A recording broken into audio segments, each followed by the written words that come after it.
Panorama group, जो सोचता है वो करता है।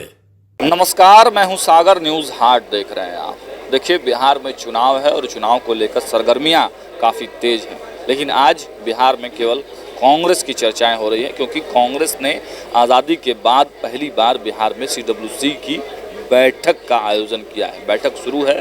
बैठक से जो अपडेट्स आ रहे हैं वह भी हम आप तक पहुंचा रहे हैं। लेकिन अब इस बैठक पर भाजपा जदयू नेताओं का बयान आना शुरू हो गया है और उस पर भी कई तरह की प्रतिक्रिया निकल कर सामने आ रही हैं। कई नेता तो यहाँ तक कह रहे हैं कि देखिए, जब CWC की बैठक ये लोग कर रहे हैं तो इसे नीतीश कुमार के कामों का ब्रांडिंग ही हो रहा है। जब पूरे देश के नेता बिहार आएंगे तो उनको पता चलेगा कि बिहार में कितना विकास हुआ है। ये बातें हैं।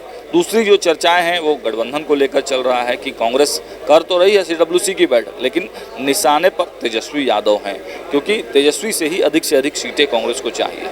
लेकिन अब देखिए, भाजपा के राष्ट्रीय नेता हैं अमित मालवीय, उनके तरफ से बड़ा बयान आया है। उनके सोशल मीडिया पोस्ट पर देखिए, उन्होंने लिखा है, बिहार में कांग्रेस की CWC की बैठक महागठबंधन के लिए कई संदेश लेकर आई है। सबसे पहले इस बैठक में वही कांग्रेसी नेता जुटे हैं जिन्होंने लगातार बिहार और बिहार वासियों का अपमान किया है और अभद्र टिप्पणियां की।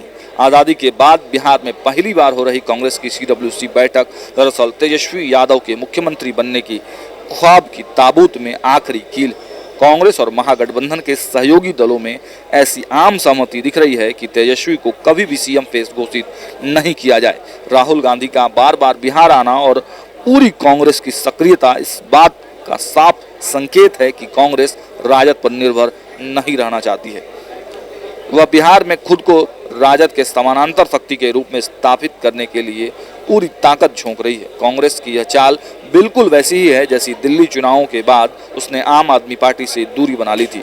बिहार में भी यह कहानी दोहराई जा रही है और साफ है कि राजद और कांग्रेस चुनाव से पहले ही अलग अलग राह पकड़ सकते हैं। चुनाव के बाद तो यह विभाजन तय ही है। तो आपने देखा, अमित मालवीय ने सोशल मीडिया पोस्ट के माध्यम से कांग्रेस की ये जो भयंकर तैयारी चल रही है उसको लेकर साफ किया है कि महागठबंधन के रिश्ते अब तार तार होने वाले हैं। तेजस्वी यादव को साफ संदेश दिया जा रहा है, केजरीवाल वाला हाल कहीं तेजस्वी यादव का न हो जाए, इस तरफ इंगित कर रहे हैं अमित मालवीय। और जाहिर सी बात है, तमाम मीडिया घरानों के माध्यम से और जो आम चर्चाएं हैं, ये सवाल उठ रहा है कि आखिर जब रिश्ते इतने अच्छे हैं तो फिर तेजस्वी यादव अलग यात्रा क्यों कर रहे हैं। और एक अपडेट यह भी आ रही है कि तेजस्वी यादव एक और अलग यात्रा करने वाले हैं। हालांकि आज 4 बजे के आसपास तेजस्वी यादव राहुल गांधी की संयुक्त अति पिछड़ा के जो लोग हैं उनसे संवाद होना है। क्या ज्वाइंट मैनिफेस्टो की भी कोई चर्चा हो रही है, क्योंकि कमेटियां तो बनी है ज्वाइंट मैनिफेस्टो की। तो मैनिफेस्टो कब तक आएगा, कब तक सीटों का ऐलान होगा, कब तक CM फेस का ऐलान होगा, इन सब बातों पर लगातार सवाल पूछे जा रहे हैं। लेकिन कांग्रेस इन सवालों से बचते हुए नजर आ रही है।